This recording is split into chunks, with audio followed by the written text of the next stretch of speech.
জয়গুরু, সবাই কেমন আছো? আশা করি সবাই ভালো আছো।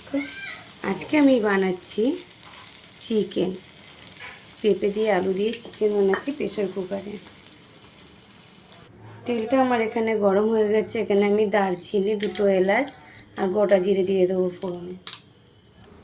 ফোড়নটা আমার এখানে ভাজা হয়ে গেছে। পেঁপে আলুটা আমি দিয়ে দেবো।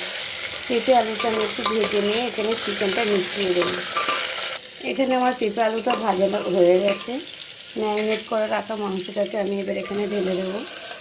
5 মিনিটে রান্না কমপ্লিট। এখানে আমার কষানোটা কমপ্লিট হয়ে গেছে। এখানে আমি এবার জলটা দিয়ে দেবো। দিয়ে মুখ বন্ধ করে দমাদম 4টে সিটি মারবো, কমপ্লিট হয়ে যাবে। গ্যাস বাড়িয়ে চিকেনটা আমার বানানো কমপ্লিট হয়ে গেছে। এবার আপনাদেরকে খুলে দেখাবো। খুব সুন্দর হয়েছে। 4খানা সিটি দিয়েছি। আলুও গোটা আছে, চিকেনও গোটা আছে। সবাই ভালো থাকবে, সুস্থ থাকবে।